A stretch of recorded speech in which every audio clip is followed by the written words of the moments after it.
안녕하십니까? 오늘은 제6강 통찰에 대해서 함께 은혜를 나누고자 합니다. 이 통찰은 이제 이 교과서 37쪽에 시대를 안고 가는 담지자라는 것으로 내용이 구성되어 있습니다.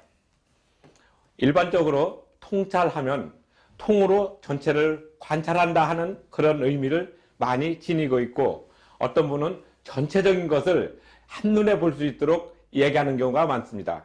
한 예를 들어서 신구약 전체를 통찰한다, 또 그런 용어를 쓰고, 또 시대를 전체적으로 관망하고 또 그것을 분석하고 보는 그런 말도 쓰입니다.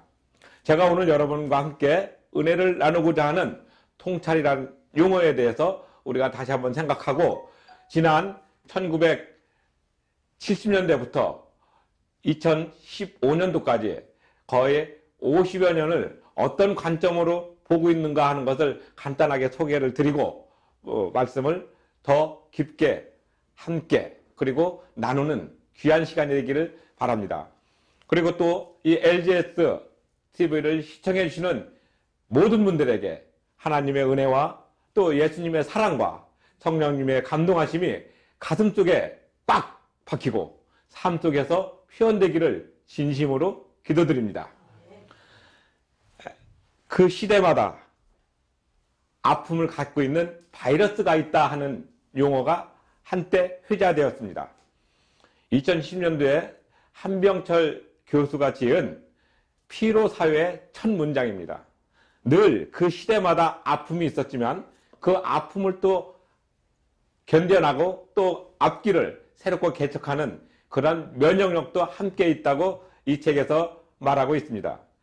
우리가 지난 70년대는 급격한 경제 성장과 또 사회의 변혁으로 인하여서 경제적인 풍요는 누렸지만 상대적으로 인권과 또 개인의 삶에 대한 가치는 물질적인 가치에 의해서 상대적으로 소외된 감이 있었습니다.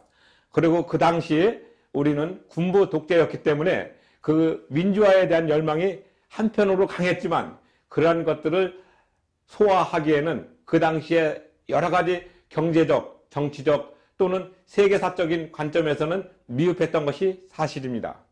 그리고 80년대에 들어서 우리가 군부 독재가 어느 정도 종식되는가 싶었지만 새롭게 12.12 사태라는 것으로 연장이 되면서 우리의 삶은 극도로 풍요로운 가운데서 정신적인 가치가 잃어버리는 그런 시대였기도 했습니다. 다행히 하나님께서는 우리나라에 86년 아시안게임과 88년 서울올림픽을 계기로 우리가 우리의 우물한 개구리처럼 세상을 보는 것이 아니라 폭넓은 세계를 접할 수 있는 기회를 주셨고, 그 사이에 87년도에는 새로운 헌법체제가 태동하게 되는 귀한 시간이 있었습니다. 물론 이러한 것들이 단순간에 이뤄진 건 아니고 꾸준히 어떤 일들이 축적되어서 표현된 것으로 생각되고, 그 이후 88년 서울올림픽 계기를 끝내고 나서 이제 90년대 초에 문민정부가 들어서면서 진정한 민주화 그리고 또 진정한 경제적 자유 또 이런 모든 것들이 변혁을 이루게 되었습니다. 물론 1997년 12월 달에 예기치 못한 IMF로 인해서 기존의 산업이 새롭게 재편되고, 또 2000년대 들어서는 빈부격차를 조금씩 줄이기 위해서 기초생활보장법이 마련됨으로 인해서 극빈층과 최상류층과의 간격을 줄이려고 하는 정책적 노력도 많이 있었습니다. 그리고 2010년대에 들어서는 여러 가지 경제적인 어려움과 빈부격차 또 중산층의 여러 가지 그 와해된 모습, 이런 것들이 송두리치면서 아픔이 그때그때마다 계속 있었지만 우리 민족은 그러한 것을 슬기롭게 개척하고 슬기롭게 극복하고 나가는 귀한 모습도 있었고, 그 사이에 우리 교회는 교회 나름대로 그러한 모든 것들을 감내하면서 하나님께 기도하면서 이 땅에 좀 더 진정한 평화, 진정한 민주화 그리고 진정한 삶의 가치를 위해서 노력했던 것을 우리는 기억하고 있습니다. 그리고 2017년 종교개혁 500주년을 맞이해서 이제 앞으로 새로운 500년을 어떻게 바라보고 나갈 것인가에 대해서 다시 한번 고민하는 시간이 되었습니다. 늘 우리의 마음속에 무엇인가 새롭게 나가고자 하던 그런 어떤 모습들이 많이 보였지만 그러한 것이 금세 또 어떤 단시간에 이루어지는 것이 아니라 늘 우리 속에 역사하시는 그 어떤 힘에 의해서 나가는 것을 바라볼 수 있는 눈, 그것이 바로 통찰이라고 생각합니다. 늘 통찰을 하게 되면은 어떤 것은 뭐 이렇게 능력도 안 되면서 전체적인 맥락을 이해한다 이렇게 얘기하지만 실제적으로는 부분들이 모여가지고 전체적인 흐름을 이어가고 있습니다.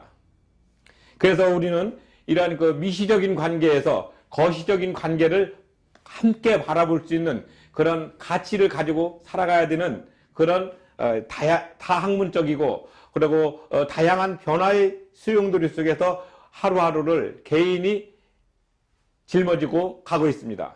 우리는 그러한 것들을 담지자라는 용어를 써가지고 시대를 바라보는 귀한 소명을 가지고 있습니다. 특별히 예수님을 우리의 삶 속에서 모시고 산다고 하는 많은 사람들은 예수님 안에서 있기 때문에 숙명론적으로 한계가 있지 않느냐, 그 안에서 무슨 자유가 있느냐 했지만 사실은 우리는 예수님 안에서 더 폭넓고 깊은 자유를 누릴 수가 있습니다.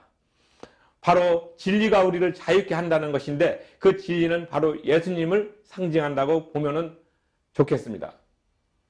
그래서 우리는 이 시대를 살아가는 데 있어서 내가 어떤 가치를 가지고 이 세상에 역할을 할 것인가, 그리고 빛나진 않지만 그래도 자기 역할을 감당하고 나가는 묵묵한 많은 사람들이 있기 때문에 이 사회는 건전하게 그리고 앞을 향해서 나아갈 수 있다고 저는 생각합니다. 통찰이란 심리학적으로나 사회학적으로 많은 사람들이 얘기도 합니다. 인지적 통찰과 또 정서적 통찰이라고 얘기하는 분도 계십니다. 물론 그러한 영구적인 학문도 필요합니다. 특히 알고 실천하지 않는 것보다는 실수하더라도 실천하면서 나가는 것이 더 좋다는 표현도 씁니다.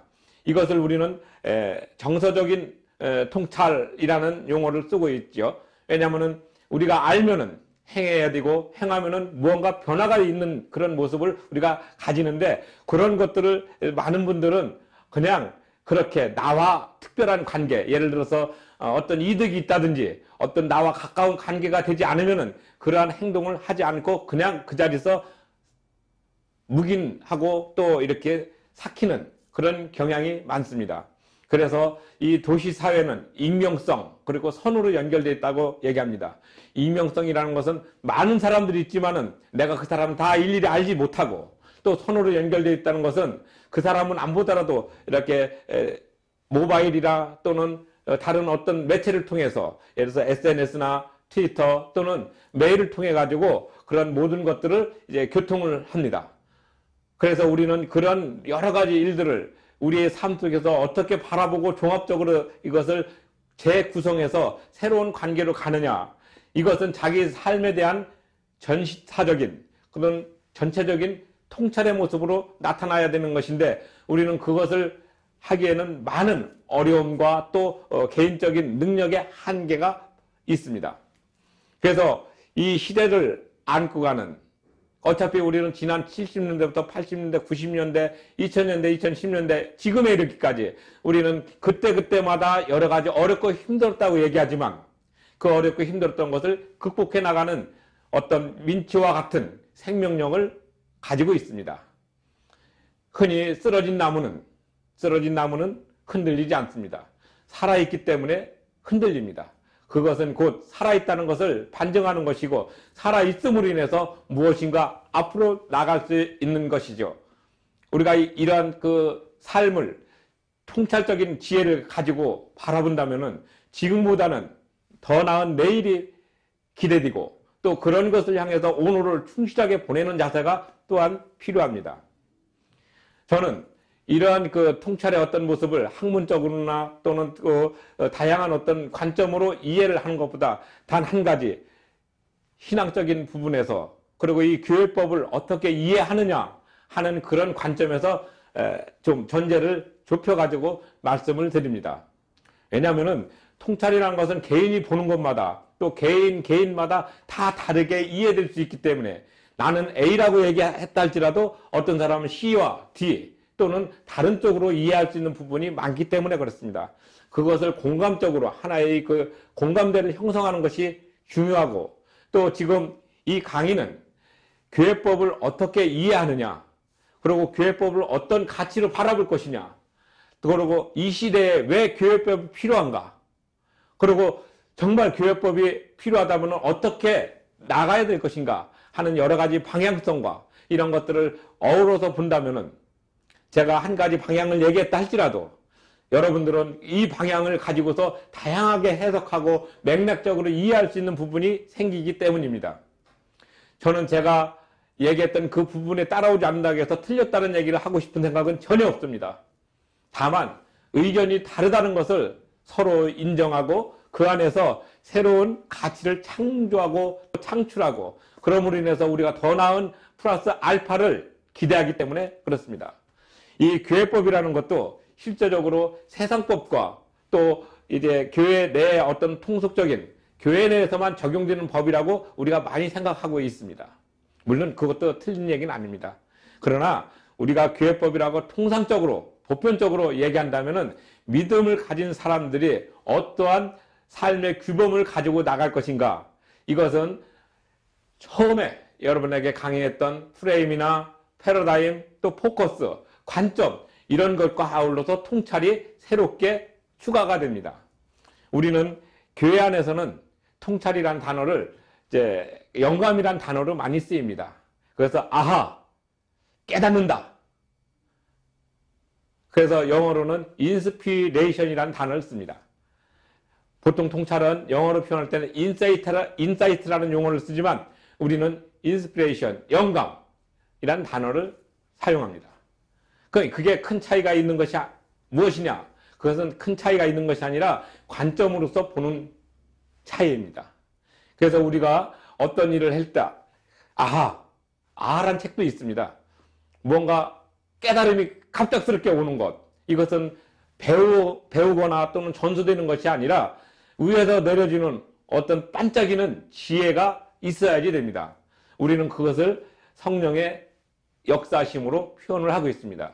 그래서 좀 더 신학적으로 얘기한다면 인스피레이션, 영감이라는 단어를 써서 그 영감의 능력이 나에게 임하기를 기도하고 또 그렇습니다.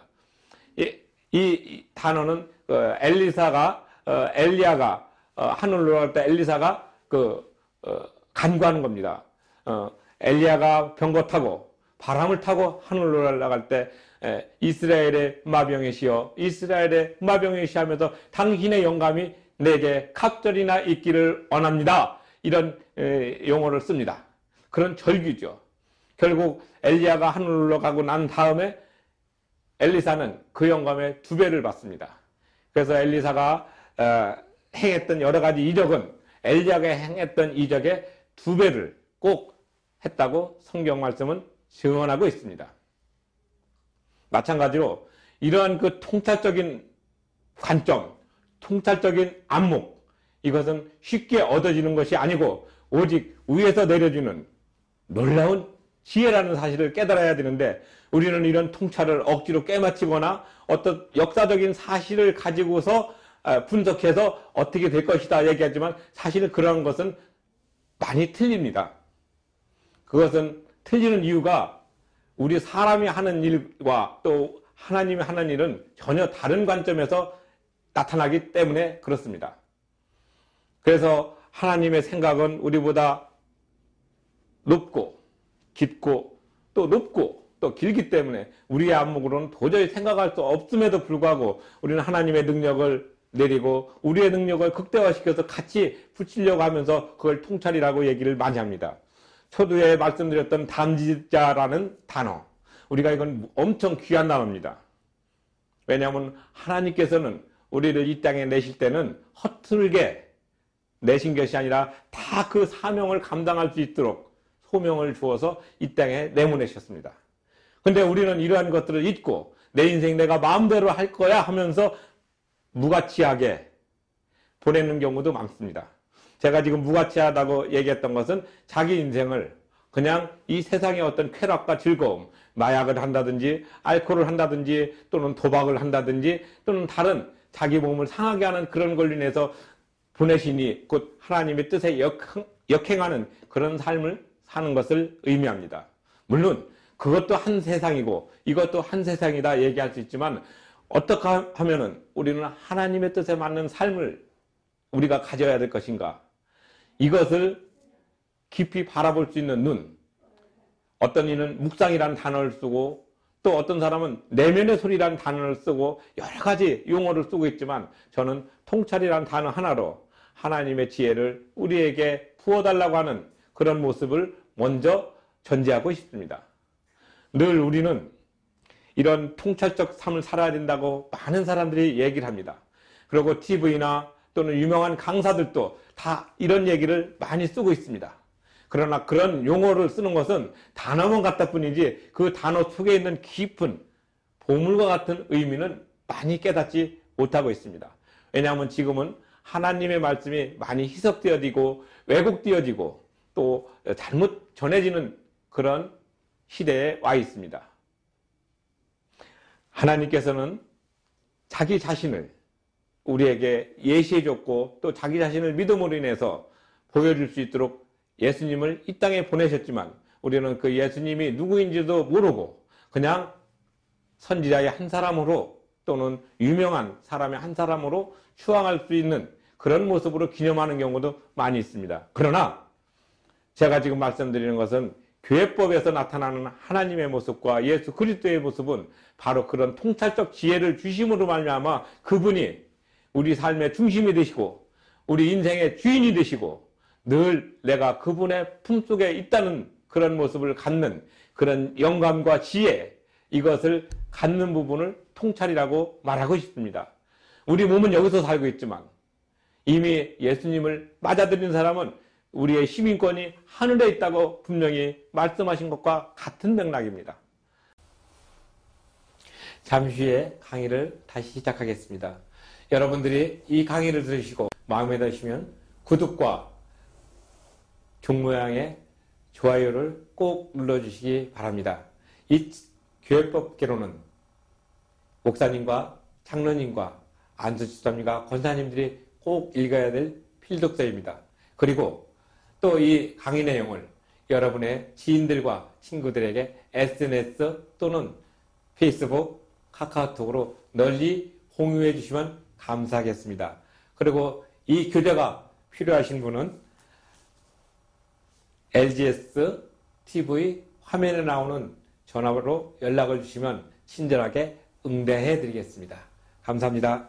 잠시 후에 다시 강의를 시작하겠습니다.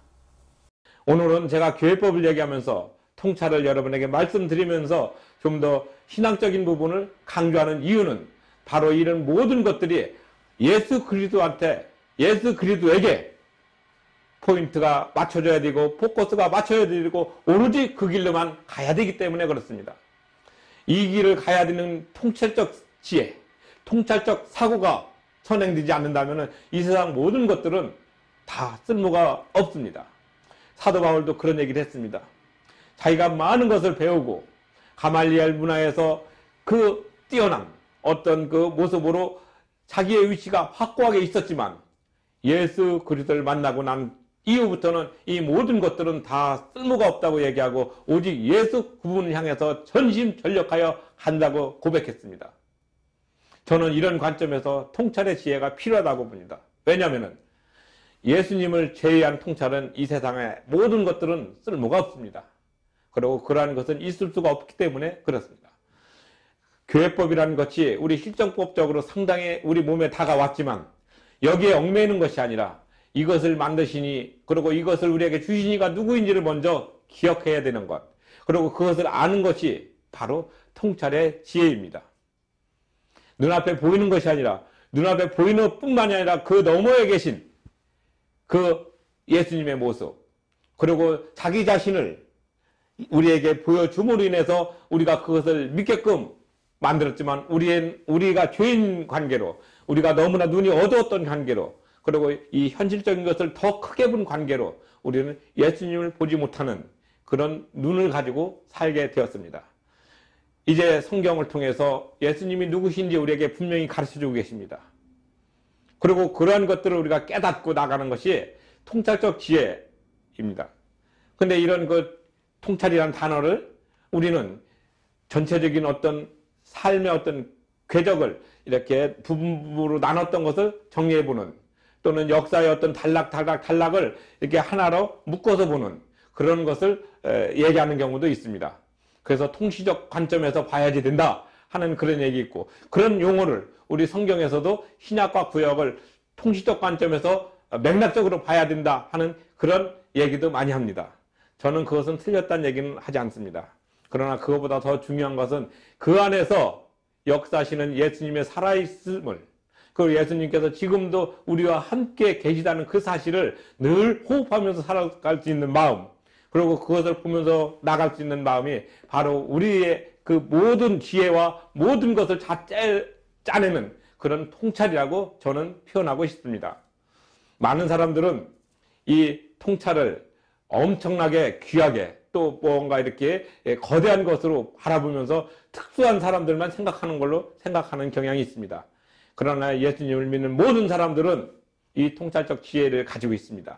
그것이 바로 예수를 믿는 그런 모습으로서의 담지자가 바로 우리가 되기 때문에 그렇습니다. 담지자의 그 가장 전형적인 모습은 이사야서 6장 8절에 나타납니다.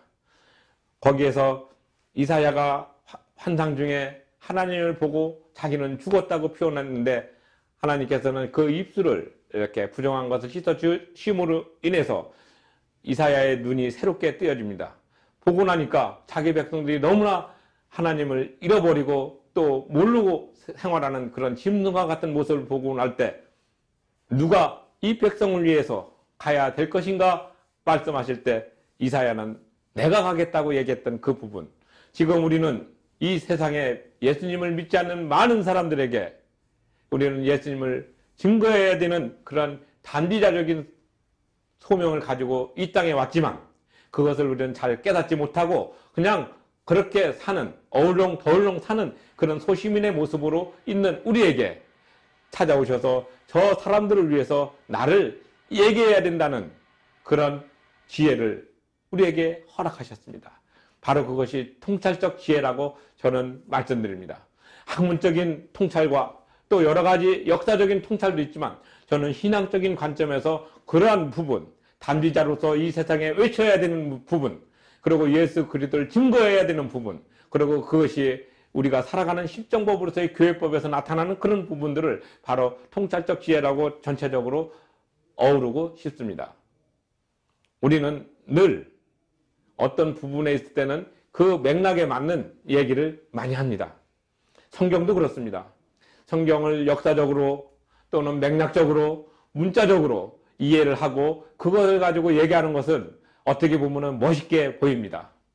그리고 또 그렇게 하게 되면은 뭔가 풍부해 보이고 멋집니다. 그런데 이것은 목회적 관점과 프로그램적 관점에서는 어느 정도 부합하지만, 그 안에서 살아 역사하시는 그 이면의 예수님의 모습을 우리가 많이 표현하지 못하고 있습니다. 그것은 통찰만이 깨달을 수 있고 통찰만이 얘기할 수 있습니다. 즉 영적인 눈으로 예수님의 모습을 바라볼 때 그 성경도 풀어지게 됩니다. 우리가 스르보니게 여인이 예수님을 보고 나는 세겜에서 예배를 드립니다 얘기할 때 예수님은 뭐라고 말씀하셨습니까? 예배하는 모든 사람들은 신령과 진정으로 예배하는 것이다 얘기했지, 어느 곳에 가서 예배하라 그것은 아닙니다. 우리가 있는 그곳이, 우리가 서 있는 그곳이 바로 예수님이 역사하시는 그곳으로 생각하고 나가는 자세, 그것이 바로 통찰적 지혜로 나타나는 영감입니다.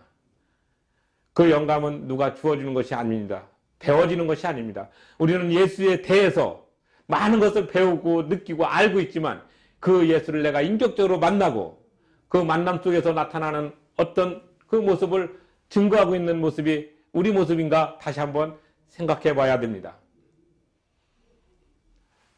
학습되고 전수되고 배워온 예수가 아니라 내가 만나고 나의 구주로 고백하는 나의 주, 나의 하나님의 그 예수가, 그리고 그 예수를 느끼는 것이 바로 우리가 느끼는 통찰적 지혜로서의 영감이고 깨우침이고 깨달음입니다.